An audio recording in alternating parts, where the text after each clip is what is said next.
All right. First one. Where do you get your cowboy hats? These tacky rocker shops in Hollywood, off of Hollywood Boulevard. They're like called like Hot Rock and shit like that. So they have like the ones with like the skulls and the American flags, and they have like punk stuff there too. You can get like, you know, barbed wire chains and like trick pants and stuff. But there's always a little section in those stores where there's like tacky rocker, like Rob Zombie vibe stuff. So that's where I go. You should get a sponsorship from them. Custom made. I know, I should. All right. This is going to be the hardest question you have to answer, probably in your whole life, actually. Okay. All right. Fuck, marry, kill. Keizo, Audio Freak, Dead X. Fuck, marry, kill. Okay, I'm definitely going to marry Dead X because he's my bestie. And I know that we'll get along. Long term, we're gonna get along. I've known him for like 10 years. That's my broski. We like literally are like brothers. We went to college together. And we've been through a lot together. A lot. Is he a good cook? He is a pretty good cook. He's definitely a good cook. And he's like into the gym and he's into hardstyle, and like we're just boys. And like he's I'm sober and in recovery. He's in recovery too. And so like we get along. We've been through like hell and back. So we have a long history. Lived in Boston, LA, out here now. Hell yeah. Now this is the hard one though. Fuck and kill. Who am I gonna kill? Choose wisely.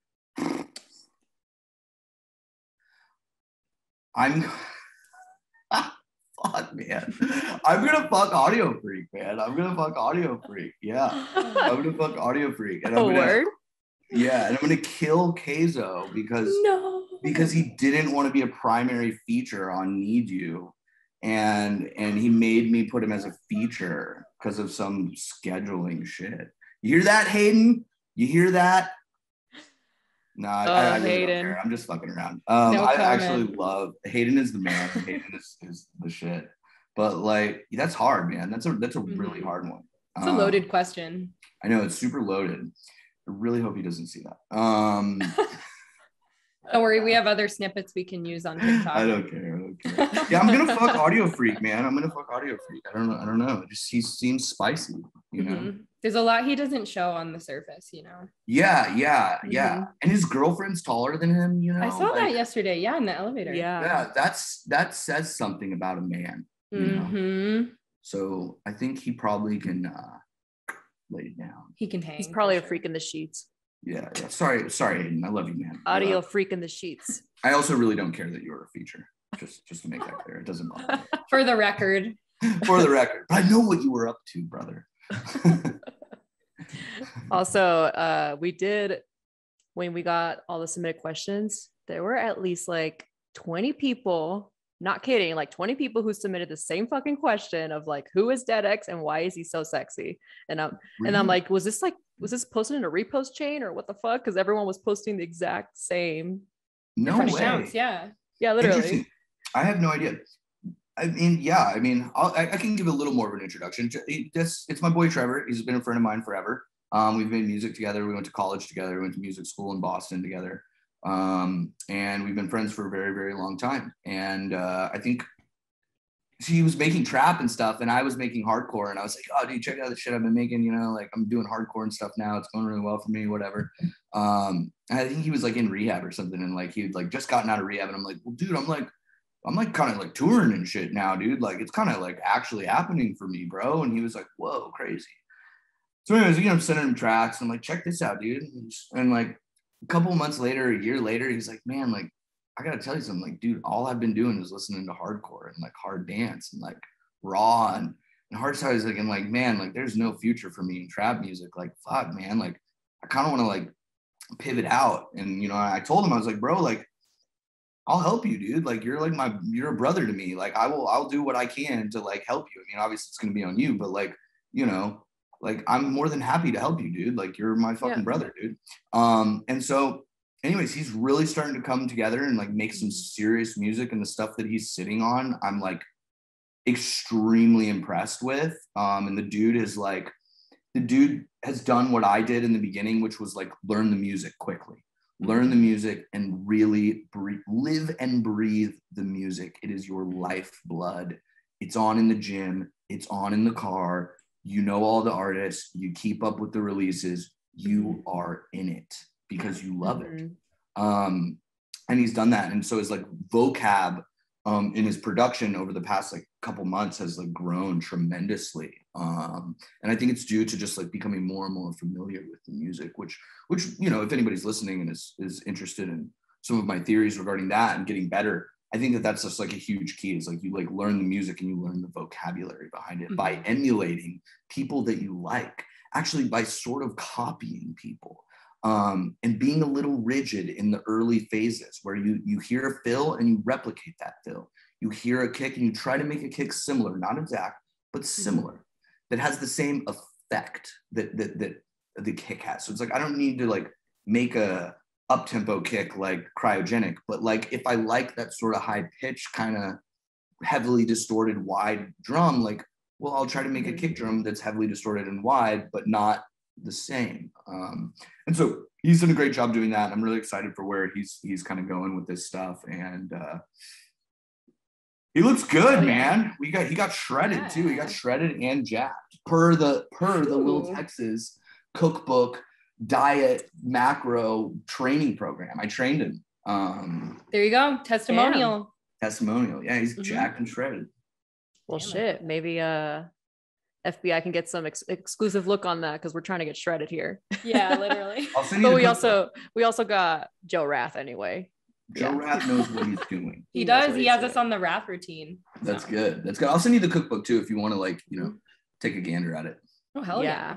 Would love do that. a little case file on the cookbook. Oh yeah. Yes. All right. Next one here. How many tattoos do you have? It's like somewhere between like 45 and maybe like 60, somewhere in there. Sheesh. Some of them I like can't count, you know, like there's like, you know, like there's like tiny little ones that were done at different times. You know, I've got like these little guys on my thumbs. I've got this little like, you know, just little stick and pokes I gave myself like randomly, you know. But yeah, I'd say probably around like between 45 and 65, like all in. Damn. What was the most painful one? Okay. So a lot of people ask me this all the time, and the most extreme pain in the moment, although it was very short, and I wouldn't say it was my most painful tattoo, but it did hurt the worst in that moment, was the very bottom of my fingers, right near the cuticle. Oh, wow. It was so painful. But it was, you know, it was over. It was like, oh my God, that's the most intense pain I've ever felt in my life. And then it was done. And then I think my head, the side of my head was really gnarly. People told me that it wasn't that bad, but it was horrible for me. What about the neck? I feel like the neck hurt. The neck hurt, but I was like, it was my first like gnarly tattoo. You know, it was like, okay, I quit my day job. Like, I'm gonna tap my neck and like, we're doing this shit. And like all my roommates had gotten their necks tattooed. So I was like, oh, I gotta get my neck tattooed. Like, can you pussy? And like, so anyways, yeah, it hurt, but it was like so cool. Like I was like, oh, this is so cool. Like I was like, let's go. Adrenaline fueled. Like, this is gonna change my life, man. Did probably. Yeah, it did. It definitely did. I went to the club that night and it was different. It was different. The attention was different. I bet. Chest hurt in the middle. The stomach really hurt at the end. So yeah, I'd probably say like stomach, middle of the chest, bottoms of the fingers. You know, the back was actually like surprisingly tough. I could not believe how bad the back hurt. So there you go. Damn. Wow. Shit, well, I only have one tattoo. It's on my neck. What is it? Is it one on the back of your neck so you can hide it with your hair? Yeah. And I mean, the point wasn't to hide it. It was just my mom got the same one. So her and I are matching. It's the meditation symbol. It's that's cool. It's cheesy, but yeah. Do you meditate? I used to a lot. Like here and there I will, you know, but I don't as much as I used to.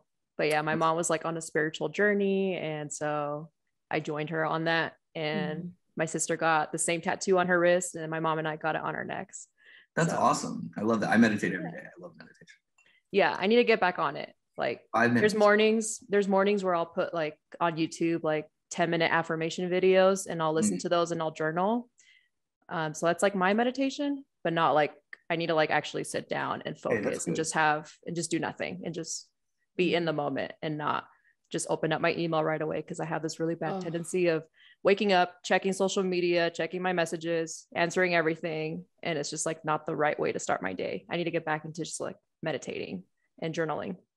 Yeah, I did that for a long time, and now I have like a pretty mellow get started morning routine, and I've done the artist way the past 12 weeks with, if anybody is like experiencing writer's block or just wants to be a better artist in general and like treat themselves a little more gently or like less critically, or just like raise their overall mindset of like creativity and strengthen that flow.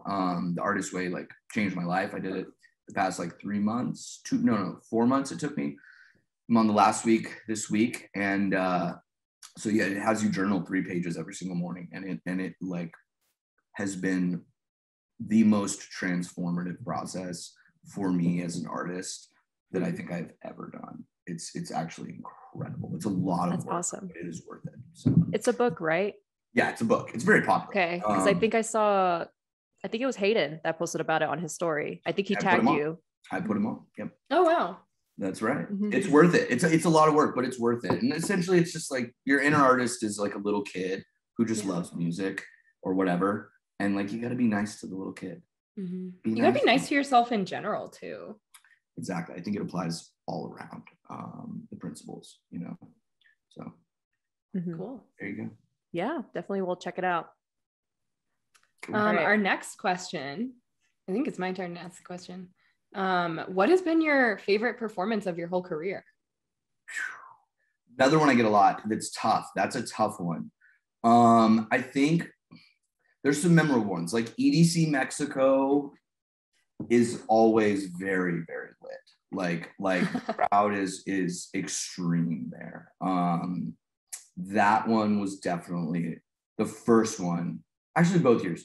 But like, I didn't realize how epic it was. Masters of Hardcore for sure is up there. Like, I can give you a top 5 because they all have yeah. Like, Masters for sure. Like, that was like just, I don't know. It was just surreal. Like, I'm still tripped out that I was there. Okay, I played a Gabba Rave in Poland back in 2019. Gabba Rave. That sounds cool. DUBSTEP is they like travel around Poland and do parties in different cities. Krakow, Warsaw, and then somewhere else. I can't remember what the other one is. But I played in Krakow, and Krakow's really cool. It's like Warsaw got bombed really heavily in World War II, so it's kind of a new industrialized city, similar to Rotterdam versus Amsterdam. Rotterdam's got a lot of like new infrastructure and stuff, and doesn't have as much of the like old school Holland appeal that like a place like Amsterdam does, because it wasn't bombed. So the same deal with Warsaw and Krakow. Krakow is the old Polish feel, so it was just this beautiful, like, just, it was mind-blowing for me. It was just so cool. And anyways, they played at 4 a.m, and I was like, I didn't know really about Europe at this time, and I was like, what, like 4 a.m, are you sure? And they were like, dude, that's the good time, like, why are you complaining? And I was like, okay. They were not wrong. It was the good time. And it was just like insane energy, you know, the tracksuits, the ball heads, like they were like really on some like gabber shit. Yeah. That's good energy. Yeah. And everyone's on like, you know, pharmaceutical grade amphetamine. That Polish pill. The Polish speed. Exactly. Yep. And it was light when I went on. Oh, wow. Sunrise. It was the summer. Okay. Damn. It's crazy. Yeah. So those are probably like 3 of them. And like always the Wasteland shows in LA. I can't like Wasteland. EDC this year actually was like pretty epic too. This year at EDC, when I took the clothes off, that was one of the ones that was like seeing the stage packed out at 4:30 in the morning, because I was nervous about that. Seeing the stage like completely filled up was like a very like, you know, I just felt really grateful in that moment. There was like these people like stayed awake to like come here to like see me, and like I just feel extremely grateful that I like get to do this as a career. And so and you get to take your clothes off. I get to take as a career. Yeah, insanely fast music. It's quite fun actually. Just another day in the office, taking the clothes off. Okay, my turn. So what is one country that you want to play in that you haven't yet? Me about to say Russia. All right, now you'll get canceled if you say that. Twitter's just gonna like snag that, and then they're gonna. I know, right? You. He said Russia. No, Russia was on my list, but Russia's sus. So like, we're gonna not go to Russia. I really want to go play Japan and Korea. I played Japan a while ago, like before I was making hardcore, like just some little stuff. But I would like to do something like actually, an actual show in Japan or Seoul.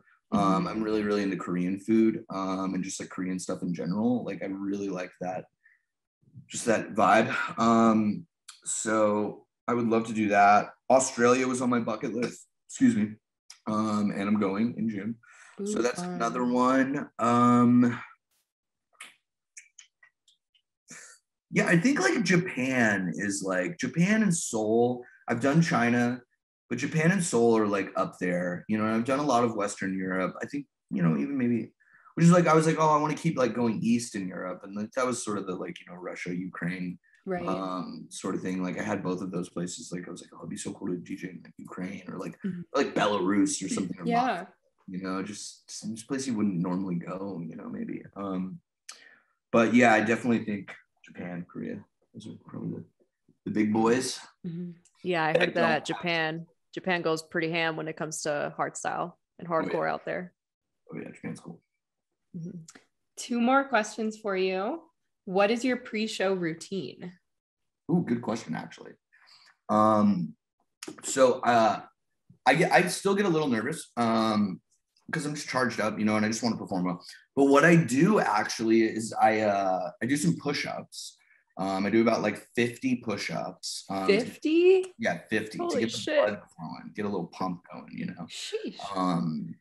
And then either before that or after that, just depending on the sequence of things, I usually like take a moment to like ask the universe or like the source or the energy or God, if you want to call it God or whatever, like whatever. I ask the like higher powers, like the energy source, the creative source, to help me be of service to the crowd, to help me to perform the best of my abilities, to give the people who paid their hard-earned money to come see me the best performance that I possibly can give in this moment tonight, and to basically just provide a fun experience for these people. And that's like what I do. It's not like, don't help me, please, like, don't let me fuck up, or like, oh, help me mix good. It's not about that. It's about like providing a service, because that's like what I'm there to do. I love that. That's like what I ask. I asked I kind of like, it's like help me not be in my own will. It's like, it's not about my will. It's not about me. Like, it's got to be good and there's got to be a bunch of people so I can get the content and like fucking rock star shit so I can post and get 1 million likes. Like, it's not about that, like it's like push that aside, and just be there for the crowd and give them an experience that they can, talk about and enjoy, Yeah. It's also about attracting the energy that you want to receive, right? Like put out that energy and then you'll get it back too. Exactly. Yeah, I think for us, now that we've been on the back end side of the music industry for like about 2 years now, over 2 years. And so having worked, on the blog side, but also on the label side with Welcome Records and, interacting more with artists, I've noticed that when artists go into this with the clout in mind, or just like, oh yeah, I'm going to get laid, I'm going to go, get famous and blah, blah, blah, and just go travel the world, but they don't think about adding value to others or giving back. I feel like that's where some of these artists fall short. And that's why they're not going to make it that far. Or if they do, they just have a little peak, but then they die down. It's like, if you just go in with that mindset, I feel like why even be in the industry if you're not really in it for the music and also giving back to these artists who are supporting you with their hard-earned money or are staying loyal to you. So I think it's good to have that different mindset of like going into it, not expecting to make money right away, just adding as much value as you can. The money will come, the returns will come. I really like how you put that too, like just add value.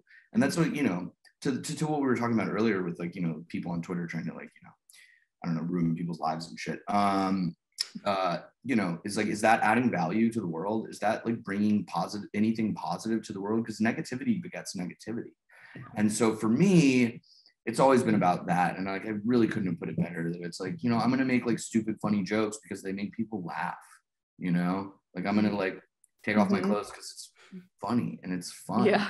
It brightens people's days.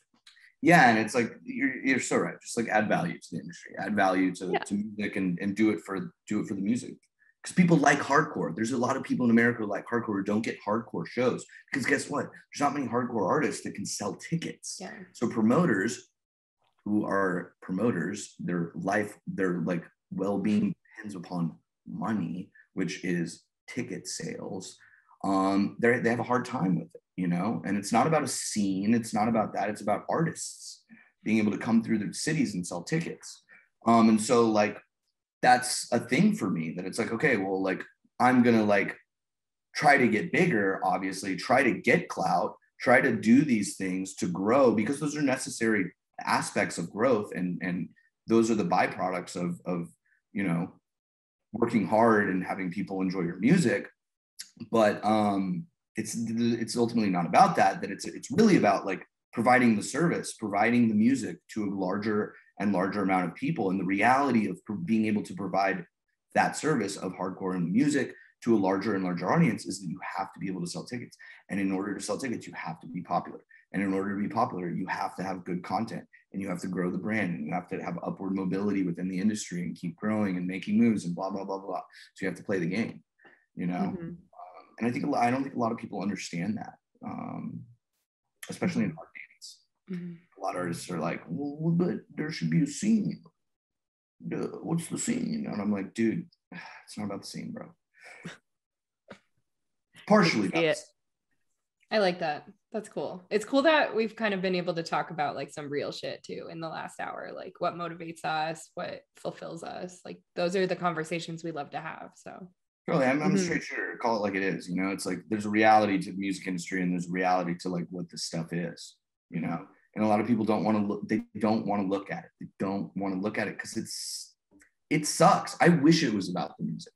I wish it was only about the music, but it's not.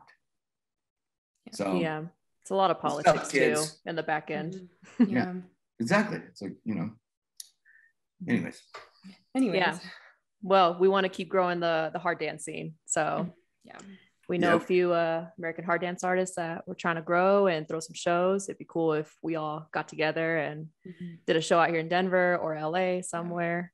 But I feel like it's slowly growing out here in Denver. Aren't you planning on coming back soon? Yeah, the show I did in Denver went well. So I would imagine that we're going to do something again. The promoters were stoked.